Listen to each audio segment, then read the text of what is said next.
Hola, hola, ¿qué tal? Bueno, perdonad este minutillo que no sé por qué mi ordenador hoy va un poquito lento, perdonad. ¿Qué tal? Hola, Hola, buen buen día, día. Noah.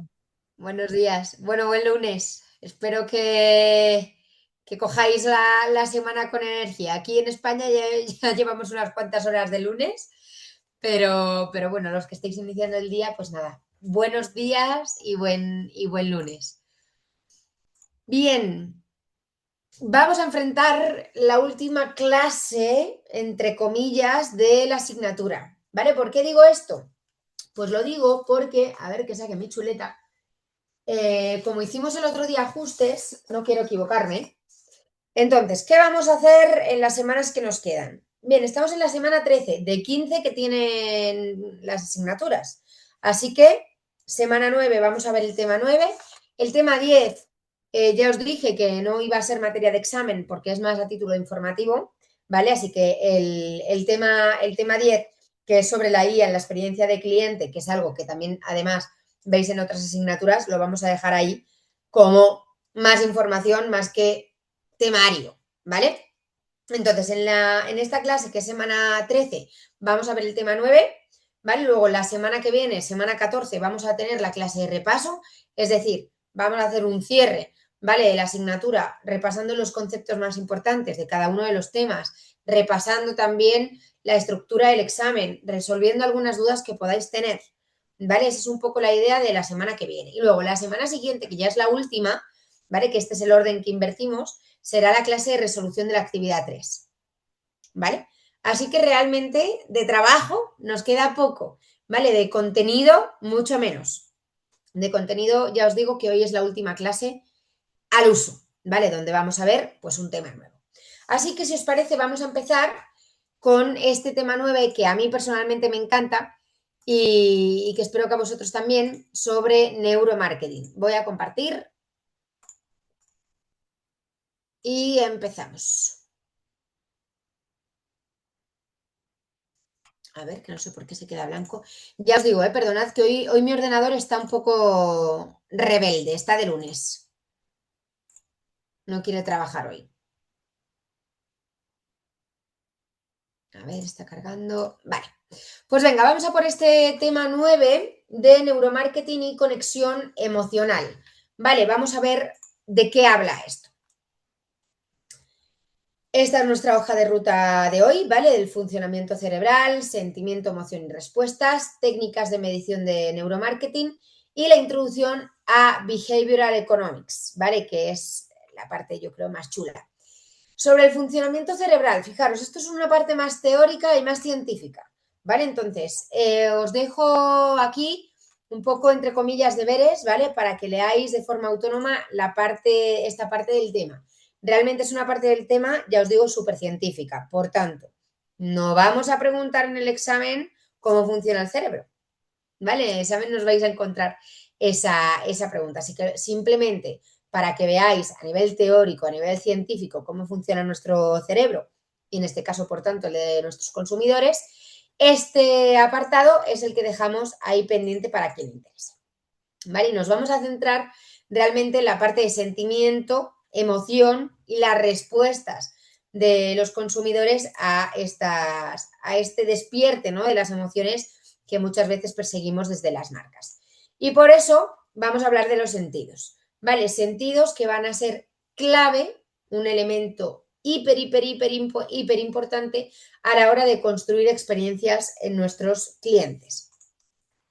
Así que vamos a hablar de que el consumidor actual ya no busca lo que buscaba antes. El consumidor actual busca productos, comunicación, campaña, que le despierte algo, ¿no? Y esto ya lo hablábamos en el tema 4, esto no es nuevo, no, ya no es la primera vez, ¿no?, que hablamos de despertar algo en el cliente cuando hablamos de comunicación. Y es que al final lo que tenemos que hacer es estimular a nuestros clientes, ¿no? Porque al final los consumidores están valorando, están buscando experiencias en sí mismas, ¿no? Comunicaciones que sean una experiencia, interacciones que sean una experiencia. Ya no solo les vale con un anuncio, ya no solo les vale con unos mupis en las marquesinas de autobús, ¿no? Sino que al final quieren que les genere algo, ¿no? Que eso sea una experiencia per se. Y por tanto, con eso vamos a mejorar la experiencia de cliente, ¿no? Surge aquí, en este contexto que estábamos mencionando, que estábamos presentando, el marketing experiencial, ¿vale? Insisto, un concepto que ya hemos hablado un poquito de él en el tema 4, pero que hoy vamos a profundizar en esto del marketing experiencial. ¿Qué es esto, no? Del marketing experiencial. Pues un tipo de marketing que es de lo que hablamos en esta asignatura, ¿no? La asignatura más marketingiana que tenéis del máster y que va a consistir en crear experiencias que conecten con el consumidor de una forma más creativa. ¿Con la intención de qué? Pues de crear recuerdos, ¿no? Y de crear experiencias que perduren en la mente del consumidor. Si conseguimos crear esas experiencias, si conseguimos que esos mensajes conecten emocionalmente con el consumidor, vamos a conseguir crear algún vínculo y vamos a conseguir sobre todo crear recuerdo. Y fijaros, aquí me remonto, en esta última clase de la asignatura, me remonto a la primera clase de la asignatura, en la que hablamos de qué era la experiencia de cliente. Una experiencia de cliente que se va a generar a través de todos los puntos de contacto del cliente con la marca. La comunicación, las experiencias del marketing experiencial son puntos de contacto y por tanto, si conseguimos generar esos puntos de contacto y que esas experiencias en esos puntos sean positivas, por lo tanto, conseguiremos mejorar la experiencia de nuestros clientes, ¿vale? El marketing experiencial no se va a centrar en el producto, no se va a centrar en la marca como tal. Es decir, evidentemente el producto, la marca son importantes, pero no son las protagonistas. Aquí lo protagonista es la emoción del cliente, ¿vale? Cómo se va a sentir el cliente como persona, como individuo, ¿vale? Sus emociones, sus sentimientos, etc. Así que, ¿qué vamos a hacer con el marketing experiencial? Pues directamente poner nuestro foco, ¿no? Poner nuestro punto de mira en esos sentidos del cliente, ¿vale? ¿Con la intención de qué? Con la intención de generar sensaciones en ese cliente y por tanto para ello vamos a lanzar ciertas propuestas para que sea, para acercarnos, ¿no? Al cliente y que además le aportemos algo más allá de lo material, algo más allá de ese producto, algo más allá de lo que nos esté comprando. Y fijaros, hablamos de lo material en términos de producto, pero también más allá del servicio que le estemos vendiendo, ¿vale? Queremos construir cosas, ¿no? Alrededor de nuestra marca y de aquello que estamos vendiendo. Entonces, aquí vamos a tener que tener en cuenta dos puntos clave que van a adquirir bastante relevancia. En primer lugar, esa experiencia de cliente, ¿no? El concepto de la experiencia de cliente como un resultado de vivencias, de interacción entre marca y producto, que es lo que hablábamos antes. Y por otro lado, el análisis de la experiencia de consumo. Los clientes, a pesar de que a veces pensemos que no, los clientes piensan en experiencias, no en productos específicos. Y aquí tenéis algún ejemplo de ello. No pensamos en un coche en concreto, pensamos en la conducción del mismo, ¿no? Estas marcas, ¿no? Estas marcas de coches que no te hablan de lo bueno que es su coche, no te hablan de lo mucho que corren, no te habla de la experiencia que vas a vivir. Ayer, por ejemplo, vi un anuncio de Jeep que precisamente hablaba de la libertad, ¿no? De poder estar en la naturaleza con ese coche. No te hablan de lo guay que es conducir un Jeep, no te hablan de lo bonito que es, no te hablan de las particularidades, ¿no? Que tiene esos coches. A veces sí, evidentemente, pero no como protagonista, sino que te habla de lo que te va a hacer sentir conducir un Jeep. ¿Sí? No pensamos, ¿no? Los chicos sobre todo, no penséis en cremas de afeitar concretas. Pensáis en ese momento de afeitado, el placer que os va a dar, si es suave, si no es suave, ¿vale? Al final la pregunta aquí del millón es, ¿qué producto puede mejorar mi experiencia? Puede que yo vea un Jeep en la tele y al final no me compre ese, sino que me compre otro. Pero la marca es esa la que me interesa, por lo que me está vendiendo, por las emociones que me dice que yo voy a experimentar cuando conduzca un Jeep, ¿vale?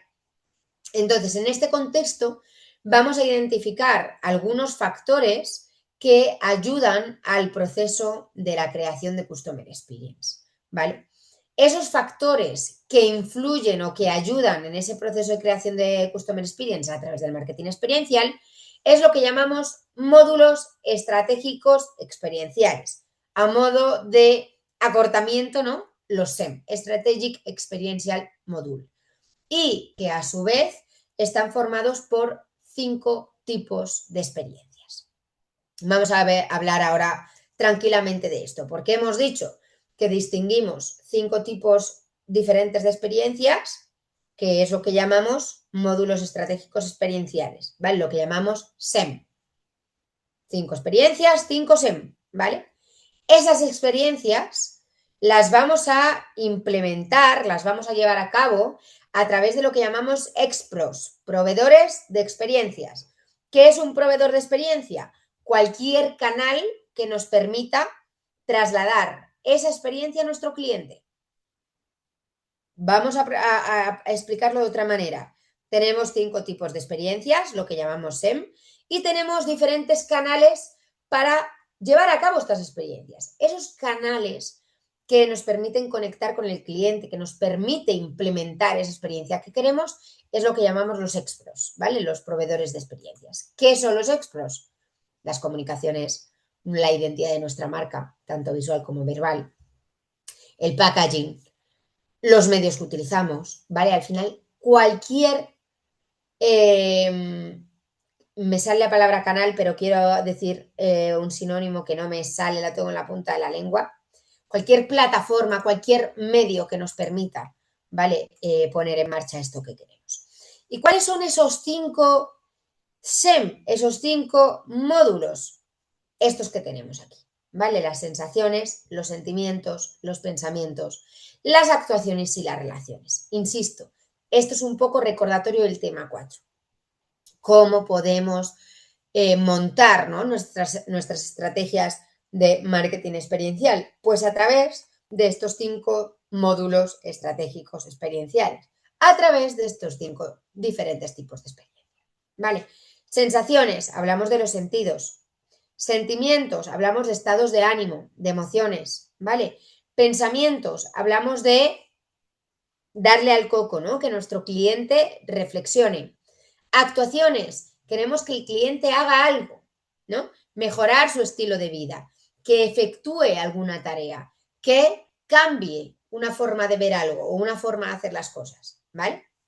Y por último, las relaciones. Buscamos experiencias con otras personas, ¿vale? Entre ellas, entre consumidores, entre familias, entre amigos. Al final lo que buscamos es esa conexión. Os he dejado aquí unos simbolitos que nos ayuden a identificar, ¿no? O por lo menos a mí me ayuda mucho tener algo visual para acordarme de las cosas. Así que, por si alguien piensa como yo, os dejo por aquí los iconos que ayuden, ¿no? A identificar cada una de estas experiencias con un iconito. De tal manera que ahora vamos a ir viendo algunos ejemplos, ¿vale? Y vamos a utilizar estos iconos para identificarlos. Bien, para generar estos tipos de experiencias, elijamos el que elijamos, necesitamos esos expros, necesitamos esos proveedores de experiencia, esos elementos que nos permiten generar las experiencias y que ya hemos dicho que pueden ser muy variopintas, ¿no? Todos esos elementos que nos permitan hacer la experiencia, como las comunicaciones, la identidad, el sitio web, nuestra plataforma, nuestra app, etcétera, etcétera. ¿Vale? Al final, lo que queremos hacer es lograr lo que llamamos híbridos experienciales, es decir, experiencias completas, experiencias holísticas en nuestros clientes y que vamos a conseguir a través de mezclar 2 o más elementos SEM. Este es el objetivo final. ¿Podemos hacer, no? Me podéis decir, Ainhoa, una pregunta, ¿podemos hacer marketing experiencial solo activando un módulo experiencial? Sí, por supuesto. ¿Vale? Sin problema alguno. Perfecto. Pero si activamos más de uno, vamos a tener una experiencia mucho más completa. Y cuando tenemos esa mezcla, ¿no? de SEMS y por tanto esos híbridos experienciales, vamos a conseguir una combinación que va a dar como resultado una experiencia superior, ¿vale? ¿Por qué? Porque normalmente eso va a generar más recuerdo, ¿vale? Y esa, digamos, posibilidad de éxito, pues será un poquito mayor. Vamos a ver algún ejemplo de estas activaciones, ¿no?, en los módulos sensoriales y vamos a empezar por las sensaciones. Ejemplo, tiendas Apple, ¿vale? Me juego, vamos, lo que sea, pongo la mano en el fuego y no me quemo, a que todos los de esta clase hemos entrado en algún momento a una tienda Apple, aunque no sea a comprar, ¿vale? Solo a cotillear. Al final las tiendas Apple están diseñadas de tal manera que se activen precisamente esas experiencias sensoriales, como a través de la luz, a través del diseño súper minimalista, ¿no?, que nos permite tocar el producto, a través de la música, a través de los colores. No es lo mismo la iluminación, por ejemplo, una iluminación blanca que una iluminación amarilla.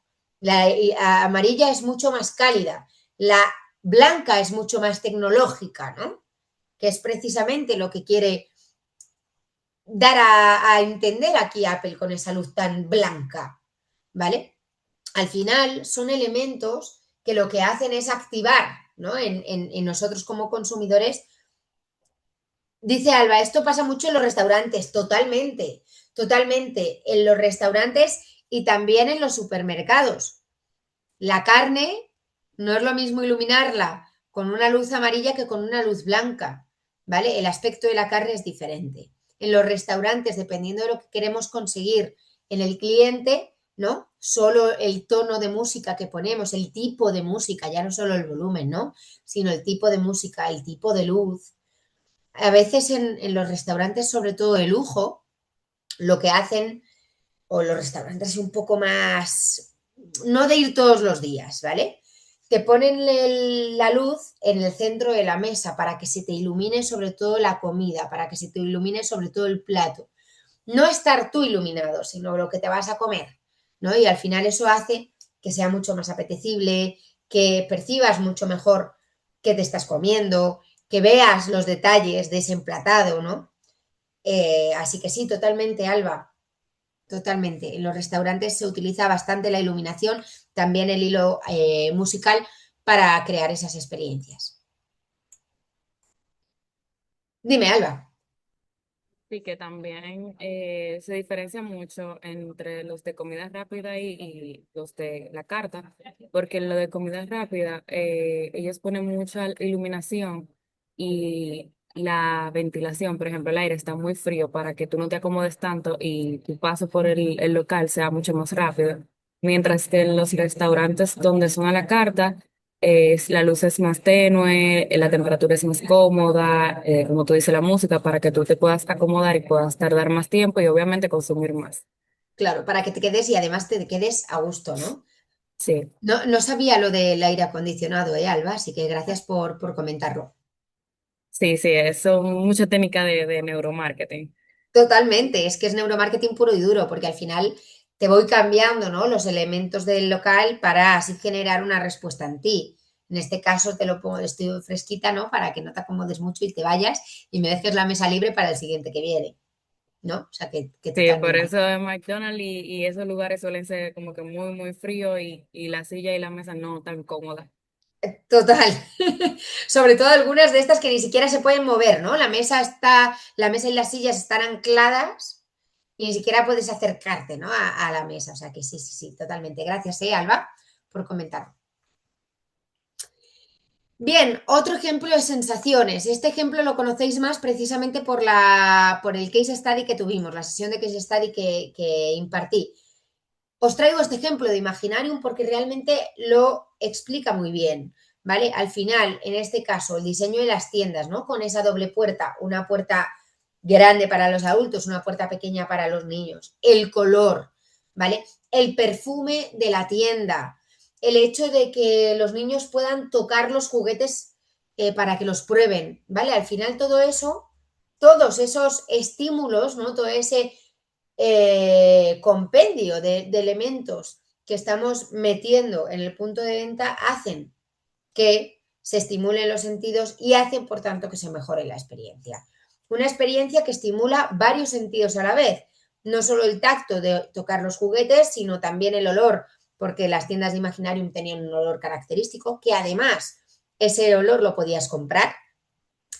La música era música de canciones de toda la vida, ¿no? Canciones que todo el mundo conocía, pero cantadas por niños. O sea, al final la experiencia era muy completa y precisamente para estimular, ¿no? estos sentidos, perdón, que me salía sentimientos. Me salía sentimientos porque es el siguiente módulo experiencial que podemos activar, ¿no? Y en este caso os he traído pues uno de los grandes ejemplos, ¿no? De marca que trabaja mucho la parte de sentimientos, ¿no? Y es que en este caso Coca-Cola habla mucho de la parte emocional, ¿no? Habla mucho de la nostalgia, de la alegría, de la felicidad, ¿vale? Destapa la felicidad, ha sido su claim históricamente, ¿no? Por tanto, ahí lo que busca es generar ese vínculo emocional, en este caso, con el consumidor, ¿vale? De hecho, os he traído aquí un ejemplito que se llama Estás aquí para ser feliz. ¿Me quito? ¿Escuchar? Ahí va.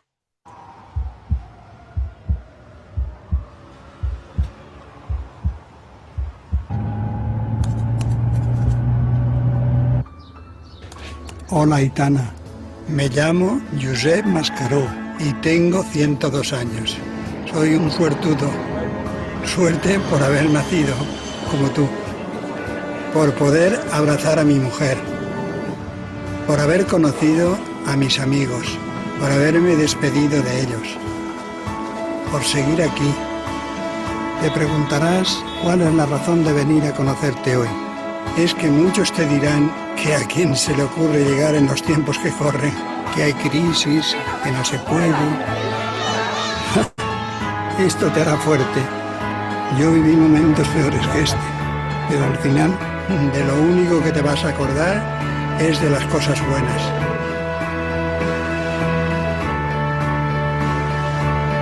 No te entretengas en tonterías que las hay y vete a buscar lo que te haga feliz, que el tiempo corre muy deprisa.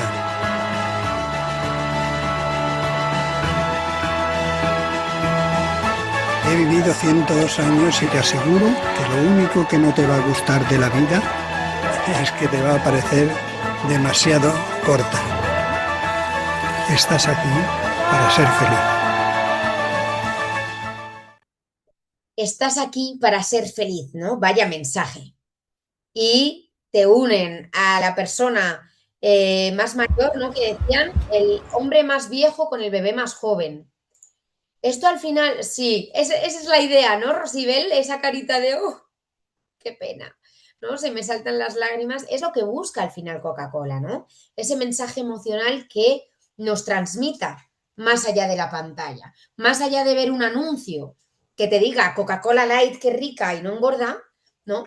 Te dice, te habla, ¿no? De la felicidad y de esos momentos de la vida en la que Coca-Cola te acompaña para ser feliz, ¿no? Que además Yo esta historia, creo, dímelo, Rosibel, perdón. hola, buenos días. Sí, justamente creo que lo que busca es generar un vínculo, ¿no? Esa creación de vínculo que va mucho más allá de una publicidad de una marca, sino que engloba toda una historia que se convive y se vive a la par con la marca como tal. O sea, es súper bonito, la verdad. Totalmente, totalmente de acuerdo. En este caso, a mí es que esta pieza me encanta, ¿eh? Por eso la comparto cuando hablamos de esta parte más emocional, ¿no? De las marcas, porque realmente en esta pieza estáis viendo que efectivamente no nos están viendo no nos están vendiendo, perdón, una Coca-Cola, ¿no? Sino que nos están queriendo transmitir algo mucho más allá. Y en esto, ¿no?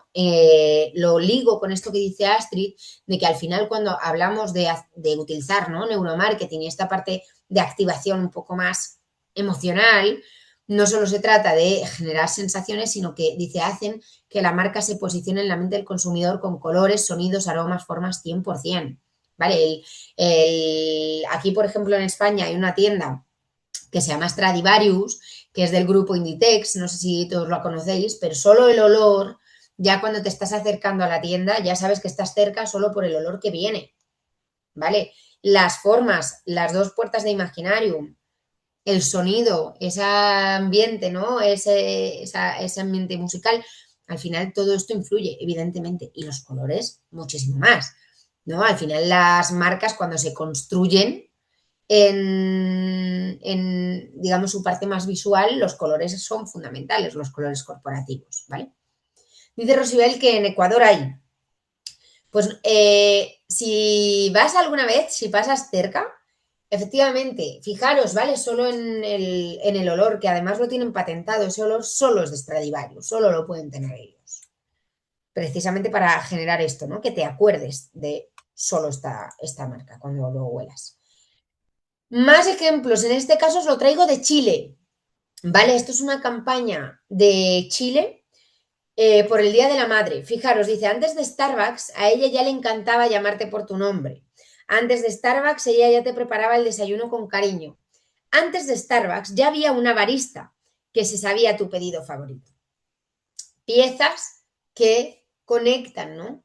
En este caso, homenajean a la figura de nuestra mamá, ¿vale? Volvemos a esa parte de tocar la patata, ¿vale? En este caso es una pieza emocional, evidentemente mucho menor que la de Coca-Cola, porque al final también lo audiovisual genera más, ¿no? Que una pieza solo visual. Pero en este caso lo que se busca es generar lo mismo, ¿vale? Generar ese sentimiento de mi madre, cuánto la quiero, ¿no? Es verdad que mi madre es la mejor, es verdad que mi madre me hacía una leche con galletas para desayunar que era espectacular, ¿no? Y por tanto ahí estamos buscando esa conexión, ¿no? Y en este caso probablemente con tu yo del pasado, ¿no? Tu consumidor del pasado pequeñito, cuando tu madre te hacía el desayuno, ¿no? Que en este caso es lo que precisamente vende Starbucks. Aquí os traigo un ejemplo también audiovisual y en este caso ya cambiamos de módulo experiencial y pasamos al de pensamientos, ¿vale? Al final, ¿qué está buscando aquí IKEA? Pues está buscando, a partir de la creatividad, proponerte formas inteligentes, prácticas de utilizar sus productos. Vale, al final aquí no queremos despertar una emoción en ti de ¡ay, qué emoción, qué emocionante!, ¿no? Como el caso de Starbucks o Coca-Cola, sino que el cliente lo que haga es, ostras, lo necesito, ¿vale? Ostras, me siento identificado con esta situación, ¿vale? Os pongo este ejemplo de IKEA, que además, como estáis trabajando en las actividades 3 ya, lo tenéis fresco. Vamos a ello.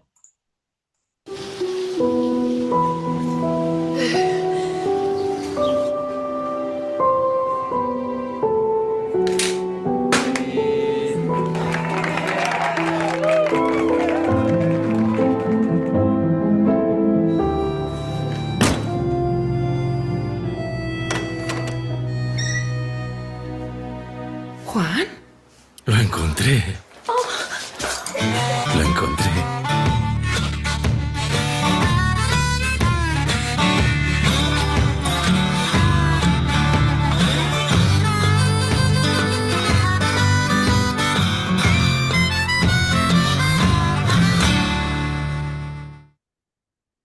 Este es heavy, ¿eh? El orden es tiempo. A ver, aquí.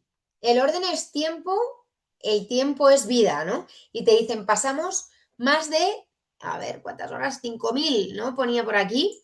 Pasamos 5.000 horas de nuestra vida buscando cosas perdidas en casa. O sea, fijaros aquí, evidentemente, la pieza, ¿no? Es un poco trágica y un poco que chocante, ¿no? Porque al final están dando por muerto al señor. Pero realmente el mensaje es, fíjate todo el tiempo que perdemos buscando cosas perdidas, ¿vale? Un caos totalmente. Aquí al final lo que quiere poner en valor la marca es, pasas muchas horas de tu vida buscando cosas perdidas. Recurre a IKEA, ¿no? Para que sea menos, para que ganes tiempo, ¿no? De tu vida. O sea, fijaros qué profundo es esto, ¿no? Que lo que quieres es que hagas clic y digas, jope, no quiero perder tantas horas buscando mi móvil, buscando mis llaves, buscando mi cazadora, ¿no? Hola, sí, es prácticamente lo vi y lo analicé como que A ver, tienes tanto desorden, busca IKEA porque IKEA te brinda las soluciones y las opciones donde tú puedas organizar todo lo que tienes porque no tienes el espacio, no tienes los implementos necesarios y con eso vas a evitar de perder tiempo, vas a tener más Efectivamente. tiempo de vida de calidad con IKEA. Eso es, con IKEA ganas tiempo de tu vida, ¿no? Porque dejas de perder todas esas horas que te dicen, ¿no? Que normalmente perdemos buscando cosas perdidas en casa. Y al final lo hacen como, pues lo podrían hacer tal y como lo está contando Rosibel o como lo estoy contando yo. Pero esto no transmite nada, ¿no? Yo te digo, chicos, que sepáis que perdéis 5.000 horas de vuestra vida buscando cosas perdidas en casa. Compraros muebles de IKEA para evitarlo. No os transmito nada, ¿no? El mensaje llega, pero Es más de utilidad, creo yo, porque ahí justamente al está. final también del comercial pues muestra sus closets, ¿no? Cómo los tiene distribuidos y qué opciones te da para que ordenes cinturones, ropa y demás. Total. Y nos lo cuenta con una historia que realmente dices, ostras, ¿no? Te impacta, dices, jope, evidentemente esto no pasa en la vida real, ¿no? Que de repente sí que empleamos 5.000 horas seguidas buscando cosas en casa, ¿no? Pero te lo cuentan de tal manera que es como si hubiéramos perdido a una persona 5.000 horas porque está buscando sus cosas perdidas, ¿vale? Entonces ese es el impacto, ¿no? Realmente emocional que tenemos aquí y que precisamente genera ese pensamiento en el cliente, ¿vale? Otro ejemplo aquí de IKEA que tenéis se hizo en Francia, ¿vale? Para los que no sepáis francés, pone besoin d'un bi, besoin d'un boulon, besoin d'un clou. ¿Qué significa esto? Necesitas un clavo, necesitas un tornillo, necesitas una tuerca, ¿vale? Entonces pone reparer facilement vos meubles, básicamente pone reparar fácilmente tus muebles pidiendo gratis vuestra tornillería en ikea.francia/tornillería. Vale, entonces aquí, ¿qué tenemos? Realmente es una pieza publicitaria que dice, oye, que si te falta un clavo, que si te falta un tornillo, lo puedes pedir gratuitamente por la web de IKEA. Pero en vez de decírtelo así, punto, lo que hacen es que parece que esos carteles, ¿no? Están descolgados. Parece que se van a caer, parece que de verdad les falta un tornillo a ellos, ¿no? Entonces al final esa parte creativa, ¿no? Esa parte de conectar con el mensaje y el contenido del mensaje. Estamos conectando el formato con el contenido, ¿no? Y por tanto ahí, ¿no? Se genera ese pensamiento, ese total, Astrid, puro below the line, ¿no? Efectivamente. Otro ejemplo de IKEA, me encanta este. Se llama No es magia, es orden. Ahí estás, en tu cocina. Pero un momento, hay alguien más. Es el tipo que te pierde las dichosas tapas. ¿Cuántas llevas ya? ¿15? Y no solo eso, te pierde los abridores. ¿Otra vez? Las cucharillas. Nos importa, ¿no? Te está tocando las narices, ¿verdad? Te hacen comprar 1000 tarros de orégano. Te esconde la batidora para hacer la gracia. Embarulla tu despensa y te hace comer cosas caducadas. Y no solo eso, te hará comer cualquier cosa. Te hace odiar la cocina. ¡Qué desastre! Ser un malqueda con los amigos. Mejor merendamos en tu casa. Nos confunde, nos complica la vida. Por eso hemos cogido al tipo que te esconde las dichosas tapas y le hemos encerrado en un cajón.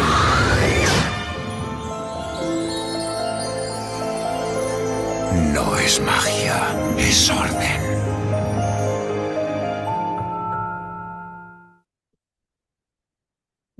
He visto caras de risa, he visto aplausos, a mí me encanta esta pieza. No es magia, es orden. Y de repente te dicen, hemos encontrado, ¿no? Hemos cogido a ese que te esconde las tapas. Y de repente cambia la iluminación, cambia la música. Está todo recogido, todo da paz, ¿vale? Al final aquí volvemos a lo mismo. IKEA no te está vendiendo sus tuppers, IKEA no te está vendiendo sus cucharas, ¿vale? IKEA te está diciendo que IKEA te puede ayudar con ese orden, ¿no? Que no es magia, que es simplemente tener lo que necesitas para tenerlo todo colocado, ¿vale? Entonces activa esa parte de que el cliente se dé cuenta de que es la solución más inteligente, ¿vale? Pasamos a la parte de actuaciones. Esta es la más fácil. Queremos que nuestros clientes hagan algo, ¿no?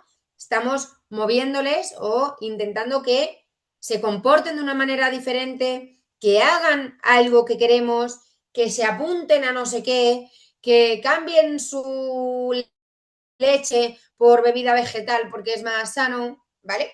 Entonces estamos moviendo al consumidor a hacer algo, a cambiar un hábito, a apuntarse a algo, a hacer más deporte, a comer más sano, ¿vale? Le estamos incitando para que haga. En este caso, el ejemplo que os traigo de Nike es la Nike Run Club, ¿vale? Y al final lo que busca Nike es ofrecer experiencias físicas, en este caso a través de una app, ¿vale? Que lo que va a promover es hacer deporte, mantener un estilo de vida saludable y por tanto está alineado, ¿no?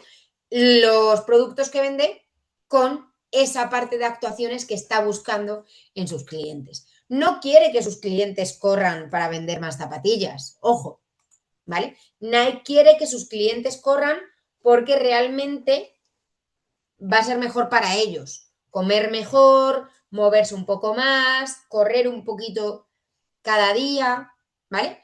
Entonces lo que busca es generar esas acciones en los clientes o en los consumidores, ¿vale?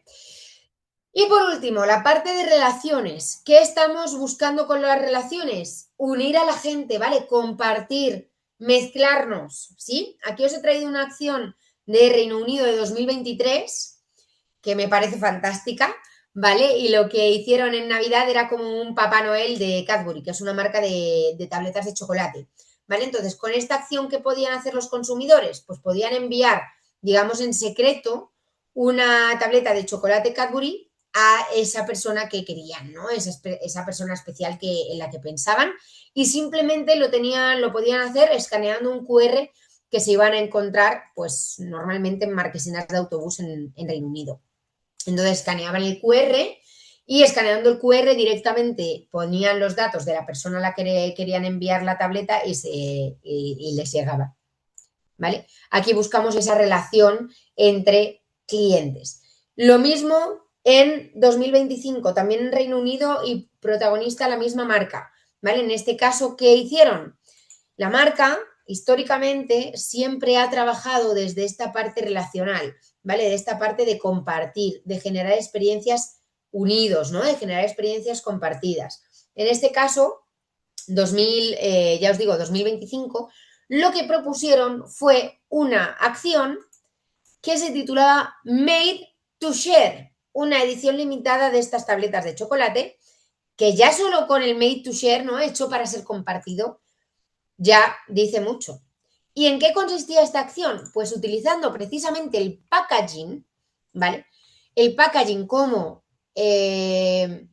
formato, ¿no? Como medio para hacer la acción, lo que hacían era dividir la tableta en trozos. Entonces, la mitad de la tableta le tocaba a aquel que reservó los vuelos. La mitad, 3/4, perdón, de la otra mitad a aquel que reservó el hotel y solo un trocito de chocolate a aquel que no hizo nada y solo fue de vacaciones, ¿vale? Lo mismo con el resto de cosas, el que recuerda los cumpleaños de siempre y el que solo felicita, el que cocinó, el que limpió y el que comió, pues muy poquita chocolate, ¿no? Con la idea de que precisamente el consumidor, cuando va al supermercado y ve estas tabletas, se acuerda de ese amigo que no hace nada. Se acuerda de esa amiga que va en bikini a las vacaciones, pero no sabe ni al hotel que va, ¿vale? Se acuerda de ese amigo que nunca me paga Netflix, ¿sí? Entonces, al final, este tipo de acciones, que fijaros, realmente lo único que hace aquí es cambiar el packaging, ¿vale? Está fomentando esa parte relacional, ¿vale? Está fomentando que tú cojas esa tableta y llegues a tu hermano y le digas, oye, mira, te corresponde solo 1/4 de la tableta porque nunca te interesas por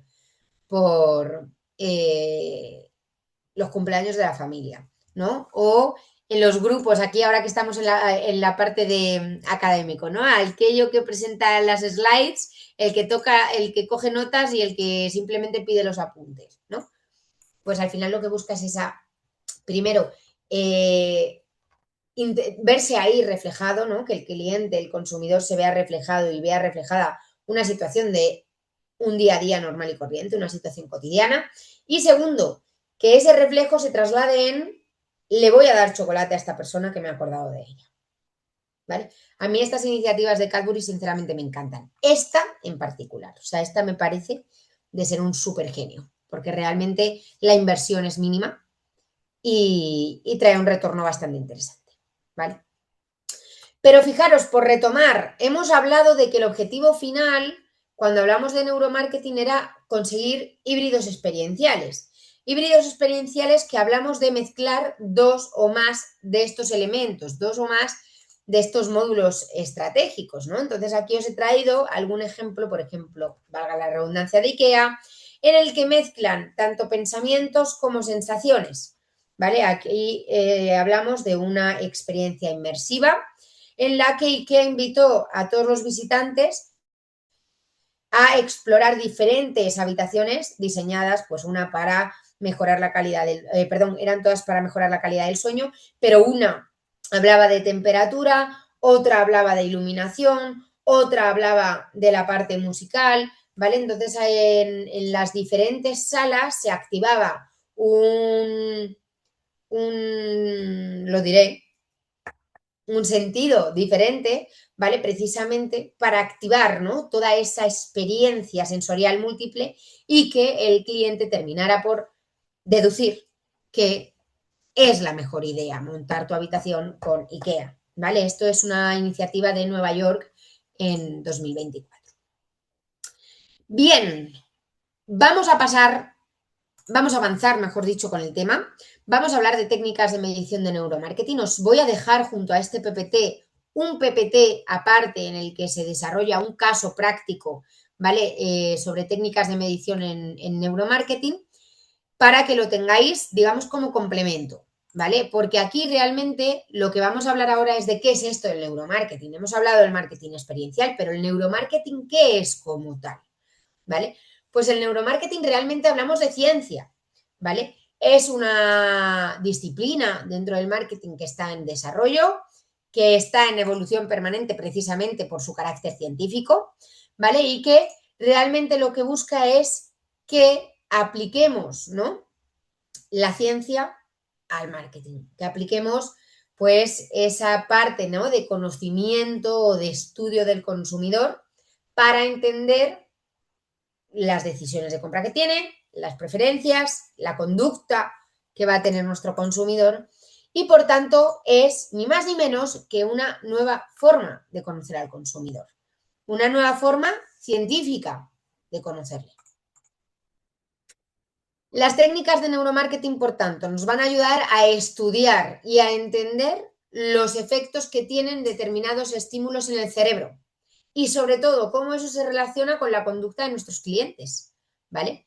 Esto lo podemos aplicar a un montón de piezas, a un montón de cosas a analizar, como por ejemplo que ese estímulo que queremos analizar sea un anuncio o un canal de compra, nuestra web, ¿vale? Nuestro packaging, un montón de piezas que podemos utilizar como estímulo para evaluar cómo la recibe nuestro cliente a nivel cerebral. No lo que nos dice él que le parece, ojo, sino lo que su cerebro está interpretando cuando ve ese packaging, cuando ve ese anuncio, cuando ve esa página web.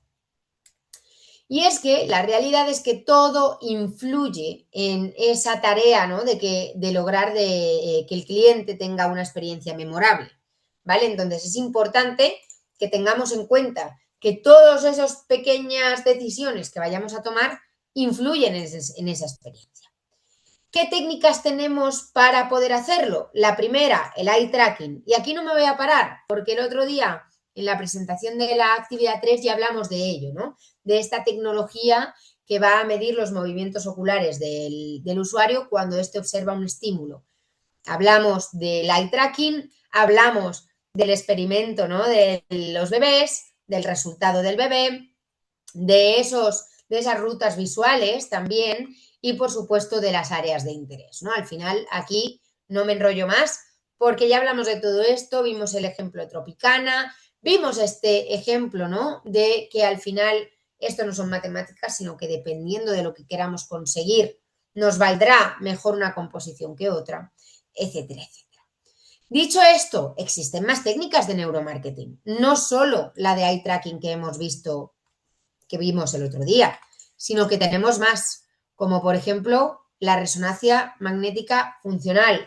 Podemos aplicar resonancias para medir la actividad cerebral, y así ver realmente qué zonas del cerebro se activan con ese estímulo concreto y así vemos que si se activa la zona más de emoción, la zona más de la razón, etcétera, etcétera, ¿vale? Al final estamos un poco mapeando, ¿no? ¿Qué está pasando en el cerebro para entender la respuesta de nuestro cliente? Por otro lado, también tenemos los electroencefalogramas, también lo llamamos EEG, por acortar, ¿vale? Y es que lo que queremos medir aquí es la actividad del cerebro que va a emitir señales eléctricas. Entonces, vamos a medir esas señales eléctricas para conocer esa actividad.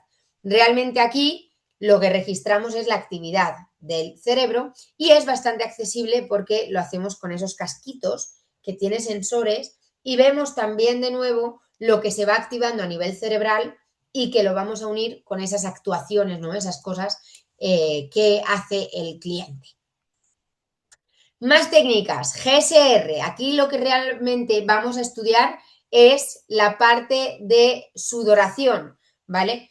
Hay ciertos estímulos que nos van a activar nuestras emociones y las emociones activan las glándulas sudoríparas, normalmente en los deditos, ¿vale? Cuando nos ponemos muy nerviosos, cuando estamos muy emocionados, cuando tenemos miedo, ¿vale? Se nos activan esas glándulas sudoríparas y empezamos a sudar.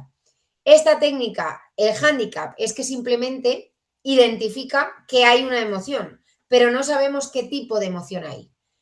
Para eso, normalmente mezclamos diferentes técnicas. GSR para identificar la emoción, o sea, para identificar que hay una emoción, y normalmente el electroencefalograma para identificar qué tipo de emoción se está generando ahí, ¿no? En el cerebro de nuestro cliente.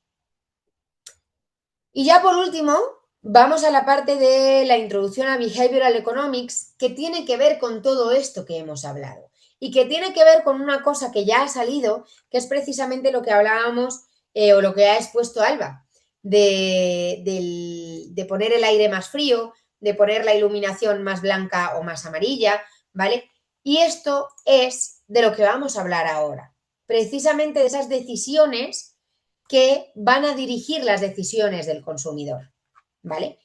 Behavioral Economics, ¿qué es? Una técnica a través de la cual vamos a poder dirigir esas decisiones de compra del consumidor.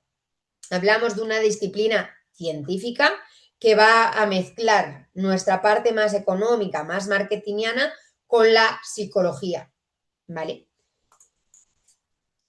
Y tiene su origen en las investigaciones de dos científicos que son Daniel Kahneman y Richard Thaler, que intentaron estudiar los procesos cognitivos que hay detrás de la toma de decisiones de los clientes, ¿vale? Entonces, básicamente, el Behavioral Economics lo aplicamos a través de dos elementos importantes. Los elementos importantes son los nudges o las arquitecturas de elección. Los nudges son empujoncitos, ¿no? Entre comillas, que damos al cliente para que tomen una decisión u otra. Por ejemplo, lo que decía Alba del aire acondicionado. Ponemos el aire acondicionado fresquito para que el cliente se quede lo menos posible, ¿no? Porque necesitamos esa rotación de mesas. Por tanto, les dejamos el local fresquito para que no quieran quedarse. Ese es un empujoncito, ¿vale? Un empujoncito precisamente de neuromarketing, de Behavioral Economics. Pero también lo podemos hacer de otra forma y es a través de la arquitectura de elección. ¿Qué significa esto? Que vamos a organizar de tal forma el contexto, vamos a organizar de tal forma el escenario para que el cliente tome mejores decisiones bajo nuestro punto de vista. Es decir, que tome la decisión que queremos que tome, ¿sí? Y aquí os he traído algún ejemplo. Evidentemente el de Alba, ¿no?, con el aire acondicionado es uno de ellos, ¿vale? Y nos puede servir perfectamente para entender qué es esto de un nudge, ¿vale? Pero vamos a ver algunos otros. Y aquí os he traído un ejemplo, ¿vale?, de cómo en algunos supermercados, en este caso, si no me equivoco, eran de Suiza, lo que hicieron era dividir el carrito de la compra en dos secciones. Una, ¿vale?, que fuera para frutas y verduras y otra que fuera para todo lo demás. Aquí tenéis, ¿vale?, la división. Ahí y ahí. Esta intervención, ¿en qué consiste? Pues al final estamos sugiriendo de manera visual que una parte del carrito, entre comillas, está reservada para productos saludables. Y por tanto, en el consumidor, ¿qué estamos generando? Pues una especie de compromiso inconsciente de llenar esa parte, ¿no?, esa mitad, de verdad con frutas y verduras. ¿Cuál fue el resultado de esta aplicación? Que esto es real. Pues aumentar la compra de productos saludables entre un 9 y un 25% en estos carritos de la compra. Os voy a dejar, mejor dicho, un PDF con el artículo completo de este estudio de neuromarketing, ¿vale? Y de Behavioral Economics. Es un artículo que está en inglés, ¿vale? Pero que si os manejáis en inglés, os recomiendo que lo leáis porque realmente me parece increíble, ¿vale? Al final aquí no estamos obligando a nuestros clientes a comprar productos saludables, ¿vale? Pero sí que estamos influyendo en esa toma de decisiones. ¿Cómo? Con un diseño que está guiando, entre comillas, el comportamiento del consumidor hacia esos productos más saludables, ¿vale? Por eso hablamos de que es un nudge, porque estamos guiándoles, ¿vale? Les estamos dando ese empujoncito con algún elemento. Igual que con el aire acondicionado, aquí lo que hacemos es dividir la cesta de la compra. Con un dibujo, simplemente, ¿eh? No hemos puesto ningún muro. Un dibujito, ¿sí? Más ejemplos. Escuelas de Reino Unido. En Reino Unido se hizo un experimento para rediseñar cómo estaba colocada la comida en las cafeterías de los colegios, ¿vale? Los comedores escolares, con la idea también de fomentar hábitos saludables entre los niños, ¿vale? Entonces, lo que hicieron es que los alimentos más saludables se colocaran a la altura de los ojos o al inicio de ese recorrido, ¿vale? Y por tanto, los alimentos menos saludables se pusieron en lugares menos visibles o menos accesibles, ¿no? Los finales, ahí como en un rincón. ¿Qué consiguieron aquí? Sin prohibir absolutamente nada, ni cambiar los precios, ni quitar productos. Lo que hicieron fue aumentar significativamente el consumo de frutas y verduras entre los niños, ¿vale? Aquí, ¿qué tenemos? No tenemos un nudge, sino arquitectura de la elección. Cambiamos el entorno, reorganizamos, mejor dicho, el entorno para que precisamente solo cambiando el orden de los elementos influyamos en esa decisión de nuestros clientes, ¿vale? Sin imponer, sin restringir, sin eliminar productos de nuestro visual. Más ejemplos. Las baldosas de los supermercados. A veces se cambia la textura de las baldosas de los supermercados con la idea de que tengas la sensación de que vas más rápido, ¿vale? Si las baldosas son más chiquititas, el carro de la compra bota más, ¿no? Y hace tuc, tuc, tuc, tuc, tuc. Sin embargo, las baldosas más grandes hacen que ese tucu, tucu, tucu sea como más pausado. Realmente la velocidad es la misma, pero el sonido va más rápido o va más lento. Esa es la idea de cambiar, ¿vale? Cambian las baldosas para que cuando veas que vas tuc, tuc, tuc, tuc, tuc, muy rápido digas, uy, me estoy acelerando, voy a frenar. Y por tanto, el cliente frena y al frenar ya presta más atención a lo que hay a su alrededor, presta más atención a los visuales. Lo mismo pasa cuando cogéis un carrito de la compra y veis que se tuerce, ¿no? Se tuerce hacia los laterales. Es muy difícil con un carrito de la compra tirar para adelante. Esto no es que los carritos estén viejos, ¿vale? Es que los carritos se tuercen precisamente para que te muevas hacia el lineal, ¿sí? Más ejemplos, cuando tenemos varios tamaños del mismo producto, varios tamaños con sus respectivos diferentes precios, ¿vale? Aquí que tenemos unas palomitas pequeñas, unas palomitas medianas o unas palomitas grandes, con diferentes precios, por supuesto. El tamaño mediano aquí le hemos puesto o le han puesto un precio casi parecido al grande, no por error, sino porque precisamente quieren que el consumidor piense que esto es un precio nefasto, que es una malísima oferta, ¿vale? ¿Por qué? Porque realmente por 50 céntimos más me compro el grande, ¿vale? Entonces, como por 50 céntimos más me compro el grande, ¿qué pasa? Que me compro el grande, ¿vale? Y este pensamiento lo tienen muchos consumidores. ¿Qué consigo esto? Ganar 50 céntimos más por cada consumidor que toma esta decisión y por tanto aumento el ticket medio. ¿Vale? En este caso volvemos a tener un ejemplo de arquitectura de la elección, ¿vale? Ya que estamos cambiando, ¿no?, el orden de los productos, o digamos que el orden de los productos que estamos poniendo y el orden de sus respectivos precios van a influir en esa decisión de compra, ¿vale? Y chicos, colorín colorado, este cuento se ha acabado. No sé si tenéis alguna duda, pero realmente hemos terminado la asignatura. No sé si queréis comentar algo antes de irnos sobre esto de neuromarketing o sobre lo que queráis. Veo aplausos por ahí, más aplausos, ¿vale? Gracias, gracias. Espero que os haya resultado interesante. A mí, honestamente, esto del neuromarketing. ¡Uy, cuántos corazones! Gracias, gracias, gracias. Me alegro, ¿vale? Me alegro de que os resulte interesante. Os dejaré, ¿vale? El PowerPoint, igual que el caso y el PDF de la investigación, os lo dejaré subido, ¿vale? Como para que lo tengáis también como material complementario. Paula, sí, claro, la clase que viene vamos a hablar de cómo van a ser los exámenes. De todas maneras, ya hemos hablado de eso en la sesión de recomendación de examen, que ahora mismo os digo cuándo fue para que podáis ver la sesión, ¿vale? Mientras tanto, en esta semana, si queréis. A ver, la clase de información del examen fue la clase del 19 de enero, ¿vale? En la clase del 19 de enero tenéis un resumen de cuál va a ser la estructura del examen de esta asignatura e incluso os hice un simulacro, ¿vale? Os mandé un simulacro para que pudierais practicar si quisierais, que lo tenéis, ¿vale? En el apartado de documentación. Dame un segundo, ahí.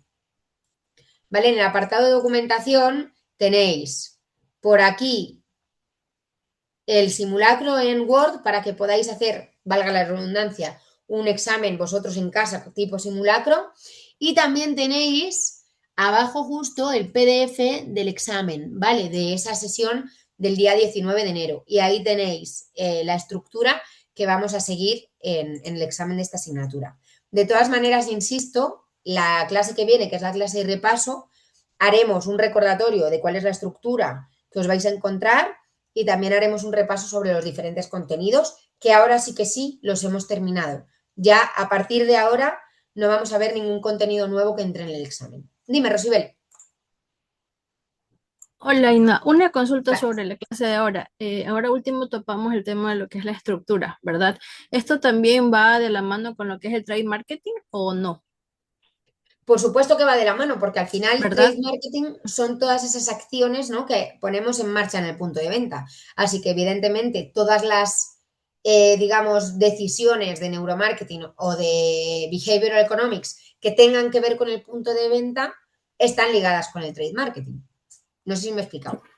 Sí, sí, claro, sí, es que justamente lo veía relacionado porque en el trade marketing tal vez también tratamos de colocar todos los productos de forma que lleguen más al cliente, ¿verdad? Con una estructura como tal. Entonces, justamente quería validar eso. Gracias. Nada, estás en lo cierto entonces, Rosibel. Gracias. Ainhoa, Dime. ¿conoces limitaciones mundiales para marcas? Porque cuando hablamos de neuromarketing, sí, hay un neuromarketing que es muy bueno, súper conductual, pero también podemos excedernos y empezar a manipular ya de una manera agresivamente es de los consumidores. Aquí, Astrid, esa manipulación la tenemos que interpretar de alguna manera, ¿no? Porque al final esto es muy difícil de determinar. ¿Es manipular ponerte 3 precios diferentes para que termines comprándote el más caro? Sí, pero tampoco es ilegal, porque realmente te estoy poniendo 3 productos míos a 3 precios diferentes. Luego tú como consumidor decides, ¿no? Entre comillas. Lo que sí que es ilegal es lo que llamamos publicidad engañosa, por supuesto, y la publicidad, esperad que ahora no me sale la palabra, ay, que no me sale la palabra. Esta no me sale la palabra, chicos, ya lo siento, pero la publicidad que no somos capaces de identificar conscientemente, ¿vale? No sé si conocéis, os lo puse por el foro el otro día, el experimento que hicieron de neuromarketing. Subliminal. Subliminal, gracias, Rosibel, gracias, Ok. gracias, gracias. Tenía la palabra en la punta de la lengua. Esa publicidad está prohibida, ¿vale? Porque eso sí que habla de manipular. Porque la publicidad subliminal lo que hace es llegar a tu inconsciente, ¿vale? Y, por tanto, influir en el subconsciente, ¿vale? Entonces, eso sí que está terminantemente prohibido, Astrid. Ese es uno de los grandes límites que están puestos incluso a nivel internacional. Esto de la Coca-Cola, de que en medio de una película te pongan un frame de bebe Así es. Coca-Cola, está totalmente prohibido. Y lo hizo Coca-Cola hace muchos años en Es las un salas de mito, cine. es un mito, es un mito. Realmente dicen las malas lenguas, esto ya es muy difícil de demostrar, pero dicen las malas lenguas que realmente no se llegó a hacer.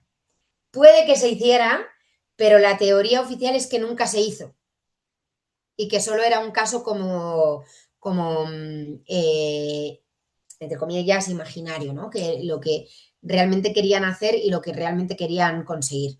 Pero en principio no se hizo. Ahora ya está en nuestras manos creernos si se hizo o no, ¿vale? Pero sí, efectivamente lo que se habla de ese experimento es que en una película ponían frames de bebe Coca-Cola, come palomitas, con la idea de fomentar ese consumo de refrescos y de palomitas mientras estaban en el cine, ¿no? Y eso está terminantemente prohibido, a no ser que te corten la película y te pongan un anuncio, ¿no? Oye, Coca-Cola te dice que bebes palmita. En ese caso sí que está permitido porque habla del consciente, pero siempre que hagas publicidad subliminal, que es impactar en el subconsciente, eso sí que es manipulación y por tanto prohibido total. ¿Vale? Luego, por supuesto, Astrid, aquí entra en juego lo ético. Cada uno tenemos que poner nuestros límites en nuestras organizaciones para determinar lo que es ético y lo que no es ético. ¿Vale? Que eso va mucho Total, más allá de la legalidad. así es. ¿Vale? No sé si he respondido a tu pregunta, Astrid. Sí, sí, sí. Vale. Sí, de pronto iba más hacia el lado de los mensajes subliminales, pero pues de igual manera, así se ha prohibido. Hay Ujú. marcas que aún pretenden hacerlo. Sí, por supuesto. Hay marcas que todavía intentan todavía hacerlo. Sí, sí, sí. Gracias, Ainhoa. Nada, a ti. Bueno, chicos, pues un placer, no os robo más tiempo. Nos vemos la semana que viene, ¿vale? Con la clase de repaso. Y lo dicho, cualquier cosa que necesitéis, estoy por el foro, ¿vale? Si alguien empieza a estudiar, si a alguien le surge cualquier duda, yo os pondré un mensajito en el foro para que me digáis dudas que tengáis, cosas que queráis repasar y es lo que veremos lo primero el próximo día, ¿vale? Ahí empezaremos con esas dudas o contenidos concretos que queráis que volvamos a ver, ¿vale? Así que nada, nos vemos el próximo lunes. Que tengáis buena semana, chicos. A por ella. Da igual, ahí no. Un abrazo. Chao, chao. Gracias. Gracias. Gracias. Chao.